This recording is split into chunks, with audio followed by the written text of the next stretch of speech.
Welcome to Gets Real, the podcast where we talk about real topics that matter. I'm your host, and today we're talking about intentional dating. But what does it mean to be intentionally while dating? Hi, I'm Ty, here with my sister Nikki. Hey, boo. And this is Gets Real, the place where newly singles gather together to navigate the crazy world of dating. And here on Gets Real, we have candid conversations on topics plaguing the dating world when you finally find yourself single again. Join us here every week as we talk about the pros, cons, and mindset as we hit the road again on our dating journey. Intentional dating is about setting goals and consciously making decisions about the relationships that you want to have. It means dating with a purpose, not just for fun. So what's the purpose? The purpose is to find someone who aligns with your values, supports your dreams, and committed to building a future with you. Essentially, the goal is to establish a strong connection with someone who will be your life partner. Let's talk about it. How do we do it? First of all, honey, it sounds like a lot to do. Intentional dating is very purpose-driven. Determining what you want. Like, what does your ideal relationship look like for you? I know in my therapy experience, people tend to focus a lot on what you don't want. And I know, like, especially in my last marriage, I was like, ooh, I do not want, I don't want this to be like how my first marriage was. We focus a lot on what we don't want. Understanding the laws of attraction, if you're constantly thinking about what you don't want, that's the shit that's gonna come to you, and you be looking like, no, that's not what I meant. Look now. So determining what it is that you want. It's good to be aware of your deal breakers, to know what's a hard, red, yellow, green light. What's a hard no? What's a complete stop? What's you might slide, and then what's your green light? All of those things are good to know and establish, to help you be able to know when someone's on the same page with you as far as how your values align.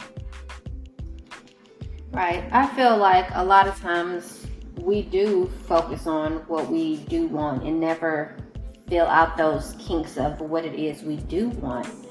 But a lot of people, for me, stop at the physical attributes and don't really know what value that person, what values that you hold dear that would align with another person's values.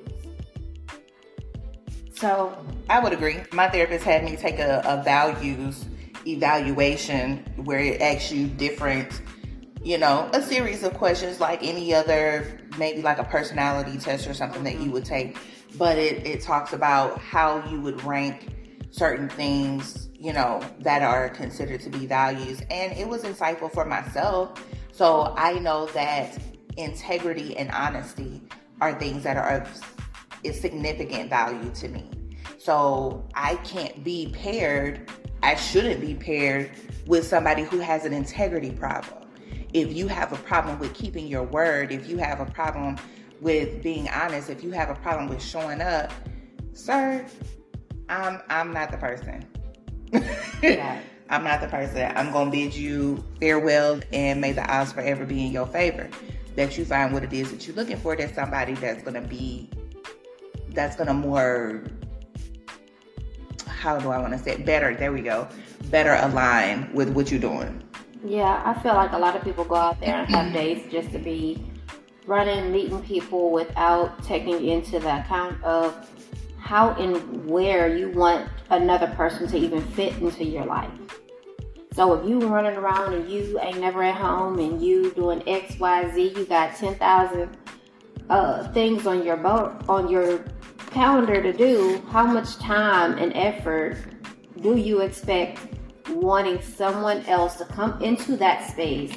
How much time do you feel like you're really going to dedicate to that person? I don't think a lot of people really take into account how another person would fit into their lives, let alone making space for another person to come. A lot of people say, oh, I want somebody in my life. Where? On Saturday evenings at 5 when you in between facials and bedtime? Like, other than that, you don't have time, space, and opportunity for someone to connect with you on any sense of real level. Then you come into a whole series of booty calls and you wondering why, because bitch ain't got no damn time nowhere else. Except at 11 o'clock at night. And that's really like 45 minutes. Right. Because I got to get up for a 5 a.m. run. So let's wrap this up. Right. I definitely, I can agree with you. It's not something that people really consider, for a good bit of my life and my time. I've worked 2 jobs. And so when I was newly single and I'm working 2 jobs and I'm meeting people, that was a common question that I took offense to until I really sat down to really look at that. Where do I really have time to date? If every time you talk to me, I'm leaving one job to go to another job, and then I got to leave this job and run to the school so I can watch my babies do their thing and, X, Y, Z. Where do I really have time for somebody else to fit and be comfortable? I didn't. And so now that I'm more in a space of where, praise God, I'm only working one job.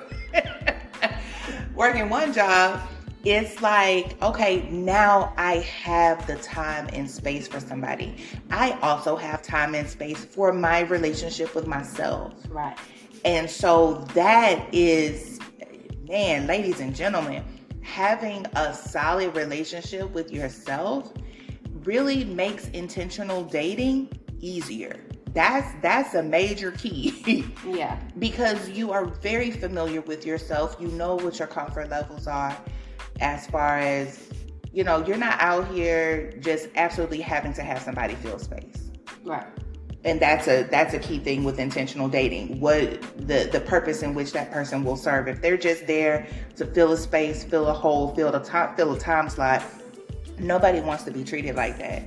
So be cognizant of that. So how do you, I think between the two of us, we've kind of run the gamut on how we're meeting people. What is your most favorite way to meet somebody new? I don't think I have a favorite way of meeting somebody new, because I think for the most part, I've met a lot of people at the most randomest places. I have met some people online. That was interesting in its own way. A lot of those were 1 week, I'm gonna talk to you and before I uncover you crazy. But for the most part, that wasn't actually too bad. But I've met a lot of people just in everyday life. I don't meet a lot of people. When I was younger, I met a lot of people at the grocery store or getting gas. I have, in my 20s, I used to meet a lot of people just outside the damn road. But in my 20s, I was kind of that level of crazy. Because I would pull over and we would actually, hey, exchange numbers. Hey, follow me up here to this place. Let's get a bite to eat before you go to work. Because, sir, I was actually on my way to work and whatever you was going to do. But those relationships lasted pretty well and were interesting in their own level of self-discovery for me, I guess. To not be afraid to get out there, and to stop being crazy. But that's another thing. You have to push yourself out of your own comfort zone, because I am so comfortable with coming home and being in my element that I'm okay with not going out. But then if I don't go out, who the hell? I mean, it's only so much flirting I'm gonna do with the Amazon man. Right. And the mail lady is a woman. I don't think she's gay or bisexual. So there's lost chances right there. So I'm gonna have to go to somewhere else. Right, and we're already very familiar with the owner of the corner store up here. So yeah, he's out. He out? I think he's out. I'm sure. I'm gonna go back up there. He may not be out. But you're right. You do have to get outside of your comfort zone to try to meet some new people. As my therapist recently informed me, you need to fish in a different lake, a different pond, a different ocean. Try deep sea diving. You have to get so far out of your element in order to try something new and to meet someone new. Your same haunt is gonna get you the same people. Right. That is definitely true. Right. For those of us who have like social anxiety, that's me. I can be excited to go somewhere and I can get all dressed and be headed out, and there I am 15 minutes into driving and I'm boohoo crying that messed up all the makeup, because it's just, what if I get in here and it's not what I thought it was going to be? What if nobody talks to me? And then this and that, like the spiral of thoughts and negative thoughts is wreaks havoc on going someplace new. That can be a very nerve-wracking type of situation. So for those of us who have that, I think I kind of get over that by going to things during the day. Yeah. And when it's very open. So like, I love museums. I haven't been to too many daytime parties because I feel like there's just too many people. But things that I can enjoy that are just real cool. A farmer's market, some type of festival or something like that, even though that's a lot of people. Yeah. It's and then different types of people. You don't always have to stay in your comfort zone element if you're open to meeting people and dating people outside your race. And a lot of people that are outside your race got a lot of your race friends, so still like venture out there. Absolutely. I had a Spanish festival on my list of places to go. Honey, let me tell you, when y'all see them different kind of markets and people are doing things, I know if being, just different cultures have different things, and you just gotta look. That's the good world of Google. Google that stuff and get out there and try to have a good time. And if you need to take a wing person with you, then that's even better. But make sure that just make sure that you have the same shared vibe. If you're out here and you're being intentional about, I'm gonna go to this, I'm gonna have fun. If I meet somebody, great, cool beans. Make sure that the person that you're going with has that same level of vibe. You don't want to have your wing person have a whole vibe of fuck you and and you over here, trying to mix and mingle because you don't want somebody to misread that their vibe is y'all's vibe. Right. So yeah, and then I try to avoid going in multiple groups. So having one person with you, two is a little itchy. Makes a good vibe. So the person you're looking for to come up to you is not intimidated by even approaching you. Right. In a bigger group, I feel like it's more intimidating. Right. So if you can get out of your comfort zone, even go to some of these hotels and just sit at the bar at the hotel. Ching ching, business people. I see you. Yeah. Right. A favorite doctor that I follow, Dr. Raquel Martin. on Instagram, she just talked about that, being in these spaces, these hotels, these convention centers, being all around when you have people, when you have these not businesses, these associations, like, you know, Black Engineers Association, when they're having their conventions and stuff like that. When you're wanting to meet someone different, you don't have to pay to be a part of their association or to go to the convention. You go to the places that's around where the convention is, because a lot of those people are coming in from out of town. Right. So they're Ubering, they're renting cars or whatever, but they tend to stay closer to wherever the convention's going to be. They're not going to be all on the south side of your town unless they know somebody. They're right there in the hub of things. Right. And so that gives you a good opportunity to get out there and come across somebody new. Just keep in mind, as a little caveat, that may be a potential long distance relationship. If that's not really your thing, just keep it in mind. Right. Yeah. But then that brings us, you know, to communication and being able to communicate with who you're meeting, about what you're looking for. And you don't have to do it in the way of, I'm trying to get married by Friday. Man. Okay, you can explain to a man or a woman that you are intentionally dating for a monogamous, committed relationship. Is that something that I feel like needs to be said in your first conversations with somebody? Hell no. Your face tells me you disagree. No, not your first communication, but I would say third, fourth date, within the month, that should be clear on what you both are looking for to continue a relationship. Because I hate for y'all to be doing let's get to know each other and we still getting to know each other 6 months down the line, and you like,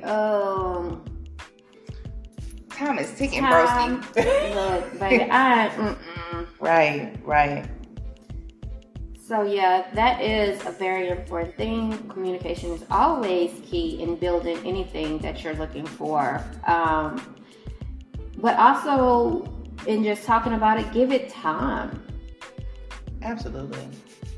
Really understanding somebody takes patience, understanding, and really effectively listening without your emotions, getting involved. So this person can say X, Y, and Z, and y'all can be like, y'all have a lot of things in common, but those lot of things in common don't equate to a substantial relationship. True. Now y'all can have a bomb friendship. Right. You know, some people that you meet, be open to, not every person that you come across is going to be your soulmate. This could be a good friend. This could be a good business partner. There's so many other types of relationships that you can have, and that, you know, will come up, blah, blah, blah, that might be available with a person, and it comes out in your communication and allowing it to develop. People don't want to let nothing develop. Damn, like everything is a Polaroid picture. Yes. And I'm of the essence of, baby, my mama didn't see me for 9 months. And you trying to see my mama when? She takes me out, y'all. But I get it. It's people be in a rush to establish exclusivity. They be in a rush to establish, you know, but only exclusivity on your end. Because they're not being exclusive. They have their options open, whether they really are honest about that or not. But just be honest about, hey, I'm willing to get to know you, but I am going to see other people during this process. I definitely am a girl who subscribes to the school of thought of, don't put all your eggs in one basket. Like, talk to as many people as you are comfortable with, that you feel that you can handle, because just like we talked about previously, there is an emotional cost in dating. And so sometimes if you trying to juggle dating 5-6 people, honey, that's overwhelming. You still got other stuff to do. That's why you have a calendar and Google.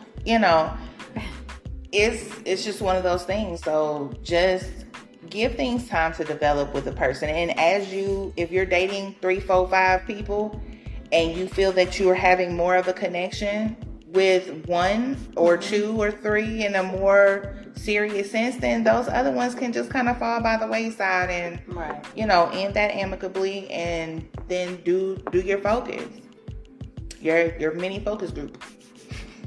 Yeah. But that's another thing, just being able to recognize when whatever relationship you're developing, when it is no longer serving you. Never be afraid to walk away from something that is no longer serving the person where you are. Right. Wherever you are in your life's journey, I don't care if you've been talking to this person 2 months, 2 years, if you get to a point in your friendship or dating where some things that aligned for you were superficial things, but those core value things are no longer aligning on where you are in your life and where that person is, then it's just not gonna work. Right. And don't be afraid to walk away from that and start over. Right.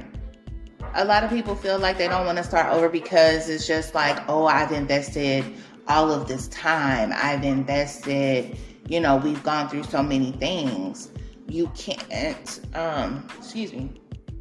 you can't just keep holding on to it was good when. You have to have it's good now. Right. Absolutely. The good now has to be able to sustain the good that's coming in the future.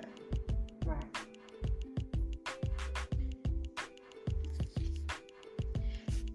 Intentional dating can help you set a strong foundation for your future relationship. It allows you to be picky about who you invite into your life and ensures that your dates are serving a purpose greater than just fun. That's all for today's episode of Gets Real. Thanks for tuning in. Be sure to follow us on social media and subscribe to our podcast for more honest and meaningful conversations. Have a great day and see you next time. Let's get real.